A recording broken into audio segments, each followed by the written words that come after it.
y a une grande attente, une grande impatience, une grande excitation à cette idée d'enfin habiter ensemble. Mais ce qui se vit aujourd'hui est déjà une expérience, je crois, humainement très chouette, très forte. J'ai été attiré par le projet dès que j'ai entendu parler d'Hibiscus. L'esprit du projet me fait penser à mon enfance. J'ai grandi dans un village marocain, tout le monde y était solidaire. On se retrouvait entre voisins, chez les uns, chez les autres. On s'entraidait. Puis je suis arrivé ici, c'était bien différent. Les gens sont plus individualistes. Ce projet me correspond pour cette raison, mais aussi parce qu'il est axé sur ma langue. La langue des signes. Être entouré d'entendants qui signent me fait oublier mon handicap. Peu importe que l'on soit sourd ou entendant, ne nous mettons pas dans des cases et vivons ensemble. Hibiscus est un projet d'habitat participatif bilingue qui réunit des personnes sourdes et des personnes entendantes qui sont engagées à habiter ensemble de la meilleure façon possible.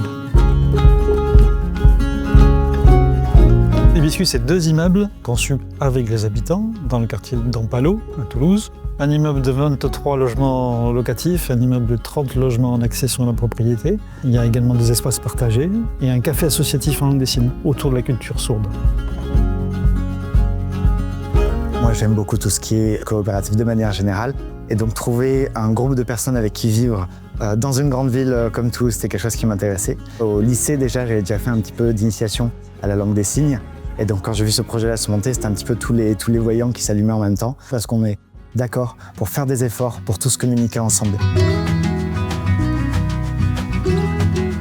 Les entendants qui participent au projet Hibiscus se sont engagés à apprendre la langue des signes.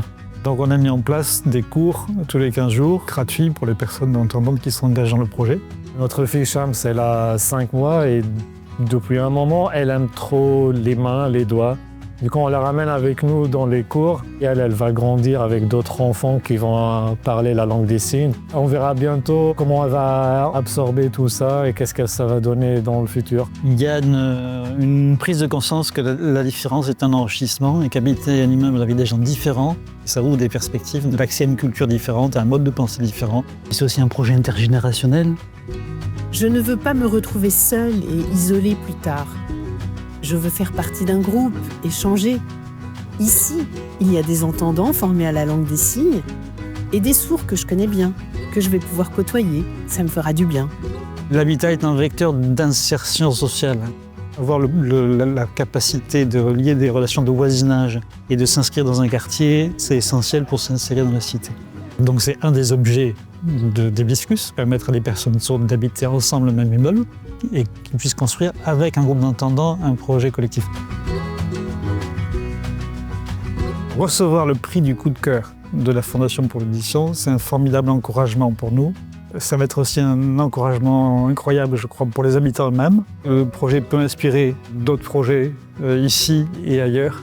On aimerait bien susciter des projets de ce type dans d'autres villes en France. Moi, je souhaite que le prix de la Fondation pour l'édition aide à ça, ce serait très chouette.